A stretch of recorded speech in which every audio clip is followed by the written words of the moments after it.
नीति वचन 20:6। मूसा की व्यवस्था में एक दिन की भी मजदूरी को रोके रखना धोखाधड़ी कहा गया है। लेव्य 19:13, व्यवस्था विवरण 24:14 और 15। और सुलेमान ने अपने पड़ोसी की मदद न करने या उसकी मदद करने का वादा करके भी वास्तविक रूप से मदद न करने की निंदा की है। नीति वचन 3:27 और 28। बड़ी बड़ी बातें करने वाले ये लोग चांद तारे भी तोड़कर लाने का या उससे भी बढ़कर बातों का वादा करते हैं, क्योंकि इस तरह से लोगों से अपनी प्रशंसा बटोरना आसान है और काम कर जाता है। लेकिन इन झूठे लोगों का या तो वादा निभाने का कोई इरादा नहीं होता है, या फिर वादा निभाने में असमर्थ होते हैं, या जब वे किसी दूसरे मामले में फंस जाते हैं तो वे अपना वादा भूल जाते हैं। तीनों मामलों में वादा की गई उम्मीद व्यर्थ झूठ साबित हो जाती है। जो लोग ऐसे झूठ की बड़ाई मरते हैं वे बड़ी मुसीबतों के कारण बनते हैं। जहां जरूरतमंदों की अपेक्षाएं और आशाएं दांव पर हों, वहां धर्मी लोग अपने झूठे वादों से उन्हें कभी गुमराह नहीं करते। राजनेताओं पर विचार करें।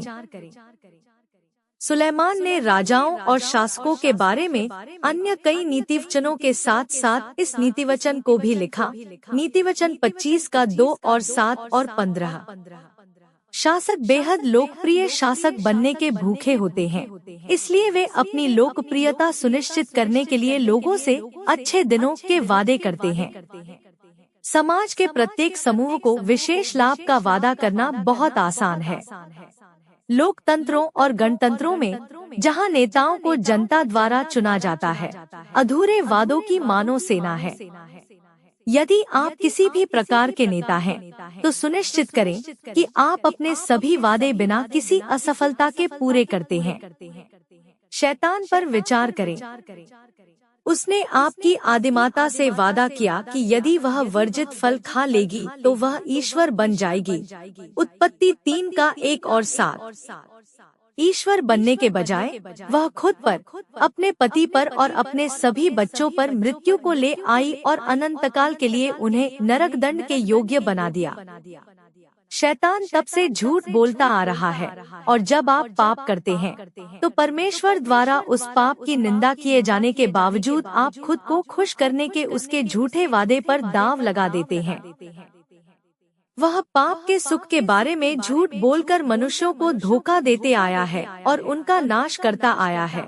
बस अम्नोन और यहूदा से पूछें। 2 शमूएल 13:1 और 29, प्रेरितों 1:18। सुसमाचार के सेवकों पर विचार करें। बहुत से प्रचारक शैतान के झूठे दूत हैं जो आशीष का वादा करते हैं जो नहीं आएंगी। 1 राजा 22:19 और 23, यूहन्ना 8:44, 2 कुरिन्थ 11:1 और 4, 13 और 15, 1 तीमो 4:1 और 3। कई लोग करकटौती योग्य दान के एवज में शानदार चमत्कार और धन का वादा करते हैं। अपने सुनने वालों को खुश करने के लिए झूठे प्रचारक जिस झूठे सुसमाचार का प्रचार करते हैं, जो पश्चाताप और पवित्रता से रहित स्वतंत्रता का वादा करता है, वह झूठ मूठ का दान है। 2 पत्रस 2:14 और 19। इन धोखेबाजों को उनके फलों से पहचाने, न कि उनके वादों से। मत्ती 7:15 और 20। पुरुषों पर विचार करें। कितनी बार उन्होंने औरतों को ऐसी ऐसी चीजों का वादा करके बहकाया है जो जिन्हें देना उनके बस में कभी नहीं था। पतियों पर विचार करें। कितनी बार पत्नियों की उम्मीदें उन पतियों ने धराशायी कर दी हैं जिन्होंने अपना वचन पूरा नहीं किया। पिताओं पर विचार करें।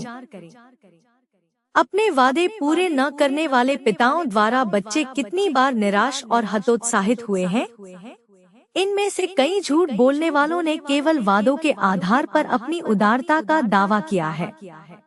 केवल एक ही पिता ऐसा है जो हमेशा उतना ही देता है जितने का उसने वादा किया है। रोमियो 8:32, 1 कुरिन्थ 2:9, इफी 3:20, 1 पत्रस 4:19।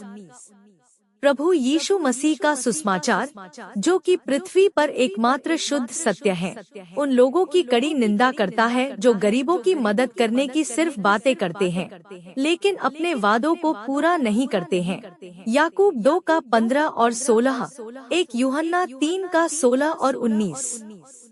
दान और उदारता का असली माप जो कहाँ उसे पूरा करने से होता है, न कि मात्र सांत्वना देने वाले शब्दों या वादों से। पौलुस ने कुरिन्थ की कलीसिया को पत्र लिखा और उन्हें यह सुनिश्चित करने के लिए कहा कि उन्होंने यरूशलेम के गरीब पवित्रजनों को जो देने का वादा किया था उसे पूरा करें। 2 कुरिन्थ 8 का 1 और 15। क्या आपने किसी से कभी कहा है, चिंता मत करो, मैं संभाल लूंगा, लेकिन फिर अपना दायित्व निभाने में असफल रहे? क्या आपने किसी से कभी कहा है, मैं यह देखने के लिए आपकी जानकारी लेता रहूंगा कि क्या आपको किसी और चीज की जरूरत है, लेकिन अपना वचन भूल गए? क्या आपने कभी किसी समूह से कहा है, इस पर अब आगे से चिंता मत करो, क्योंकि मैंने पहले ही इसका ध्यान रखने का वादा किया है? लेकिन क्या आप जानते थे कि आप अपनी जिम्मेदारी को बढ़ा रहे थे? यह नीतिवचन देने के बारे में इस तरह के आडंबरपूर्ण झूठ की निंदा करता है। यह आपका कर्तव्य है कि आप अपने शब्दों पर संयम रखें और सोच समझकर दान देने का वादा करें। ऐसा न हो कि कोई आपके कारण निराश हो जाए। सबसे अच्छा देना वह नहीं जो आपका मुंह कहता है, बल्कि वह है जिसमें आप वास्तव में बिना कहे रुपए देते हैं। जरूरतमंद लोगों के दिलों में अपनी सस्ती और आसान बातों से बड़ी उम्मीदें जगाने के बजाय चुपचाप एक उदार उपहार दें या एक महत्वपूर्ण सेवा प्रदान करें, जिससे मदद की उनकी जरूरत खत्म हो जाए। अब यह बरसने वाले बादल हैं। परमेश्वर को ऐसे विचारशील लोग प्रिय हैं जो देने के इरादे से जरूरतमंदों के लिए उदार उपहारों के बारे में सोचते हैं, लेकिन ऐसे लोग उसकी दृष्टि में निकम्मे हैं जो बहुत कुछ करने की सिर्फ बड़ी बड़ी बातें करते हैं, लेकिन देते कुछ नहीं। यशायाह 32 का 8। परमेश्वर ने आप ही अब तक के सबसे महान उपहार का वादा किया था और उसने निश्चित रूप से सही समय पर उसे पूरा भी किया। उसने जगत की उत्पत्ति से पहले अपने चुने हुए लोगों को अनंत जीवन देने का वादा किया था, तीतुस 1 का 2, और उसने अपने एकलौते पुत्र को ठीक उसी समय रोमी क्रूस पर क्रूर मृत्यु मरने के लिए भेजा जिसकी उसने योजना बनाई थी। दानी 9 का 24 और 27, गला 4 का 4 और 5। परमेश्वर के अनुग्रह के बादल बारिश से भरे हुए हैं। उसने अपने लोगों को उनके पापों से बचाया है और वे अब आनंदित होंगे और अनंत काल के लिए उसकी आराधना करेंगे। हमारे मसीही भाई बहन, ये वचन आपको अच्छा लगा हो तो एक लाइक जरूर करें। धन्यवाद। नीतिवचन 25 का 14। जैसे बादल और पवन बिना वृष्टि निर्लाभ होते हैं, वैसे ही झूठ मूठ दान देने वाले का बड़ाई मारना होता है। क्या आपका दान देना आपकी बड़ाई मारने से अधिक है? या क्या आप दान कम देते हैं और बड़ाई ज्यादा मरते हैं? क्या आपने दान देने के अपने सभी वादे निभाए हैं? या क्या आप वादा निभाने में असफल रहे और कुछ लोगों को निराश किया है? मदद करने के बारे में बातें करना वास्तव में मदद करने की तुलना में बहुत आसान है। वास्तव में उदार होने की तुलना में उदारता पर घमंड करना कहीं अधिक आसान है। यदि आपने अपना मुंह खोला है तो फिर देने का समय आ गया है। इज़राइल जैसे शुष्क प्रदेश में जहां सुलेमान रहता था, बादल और पवन उन लोगों के लिए बारिश की बड़ी आशा लेकर आते थे जो जीवित रहने के लिए खेती पर निर्भर थे।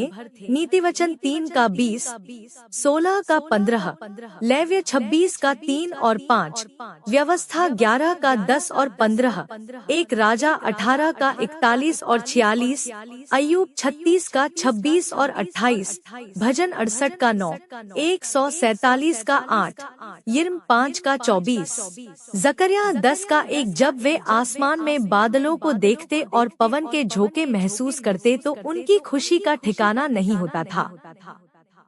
लेकिन जब बादल और पवन बिना बारिश के ही लुप्त हो जाते तो यह उनके लिए बड़ी भयानक निराशा की बात होती थी। यह नीतिवचन एक उपमा है जहां तुलनाओं के माध्यम से व्याख्या की गई है। इस नीतिवचन के सबक को समझने के लिए आपको बड़ाई मारने वाले और झूठ मूठ दान देने वाले की पहचान करनी होगी। क्या झूठ मूठ का दान रिश्वत है और बड़ाई मारने वाला उसे देने वाला है या लेने वाला है? क्या झूठ मूठ का दान एक बेकार वस्तु है और बड़ाई मारने वाला उस वस्तु को देने वाला है या लेने वाला है? क्या झूठ मूठ का दान निष्कपट प्रेम का प्रतीक है और बड़ाई मारने वाला प्रेम देने वाला है या प्रेम पाने वाला है? नहीं, तीनों मामलों में तुलना से पता चलता है कि यह एक ऐसा दान है जिसके बारे में वादा तो किया जाता है पर दिया कभी नहीं जाता, और बड़ाई मारने वाला वह घमंडी व्यक्ति है जो परोपकारी होने का दिखावा करता है। बादल और पवन बारिश की उम्मीद लेकर आते हैं जिससे जरूरतमंद लोगों में खुशी और आशा जाग जाती है। जब बादल और पवन उम्मीद के अनुसार और आवश्यक वर्षा नहीं होती है तो बड़ी निराशा और दुहक होता। जो व्यक्ति कोई काम करने का वादा करता है लेकिन पूरा नहीं करता वह उतना ही निराशाजनक और उम्मीदों पर खरा नहीं उतरने वाला होता है। सबक क्या है? दूसरों की मदद करने का अपना वचन पूरा करें। ऐसे वादे कभी न करें जिन्हें निभाना आपके बस में न हो। अय्यूब की धार्मिकता ऐसी थी कि जरूरतमंद उससे जो उम्मीद रखते थे उन्हें वह निभाता था और उनकी देखभाल करता था। अय्यूब 29 का 13, 31 का 16। जब फिरौन के पिलानहारों के प्रधान को फिरौन के जन्मदिन के अवसर पर बंदी गृह से रिहा किया गया और उसके पद पर फिर से नियुक्त किया गया तो वह यूसुफ के साथ बड़ी तत्परता से सहमत हुआ था कि वह उसकी रिहाई के लिए फिरौन से चर्चा करेगा। लेकिन पिलानहारों के प्रधान को 2 वर्षों तक इस वादे का स्मरण नहीं आया। उसने यूसुफ को स्मरण न रखा परंतु उसे भूल गया। उत्पत्ति 40 का 1 और 23। क्या आप कल्पना कर सकते हैं कि जब यूसुफ ने पिलानहारों के प्रधान या फिरौन से एक भी शब्द सुने बिना दिन और सप्ताह काट दिए तब यूसुफ को कितनी निराशा हुई होगी। बादल और पवन बिना वृष्टि के ही निकल गए। ज्यादातर लोग सिर्फ बड़ी बड़ी बातें करते हैं। वे आपको थोड़े से उत्साह में आकर आपसे बताएंगे कि वे कितने दयालु और उदार हैं, परंतु ऐसा विश्वासयोग्य मनुष्य ढूंढना कठिन है जो अपना किया हुआ वादा पूरा करता हो।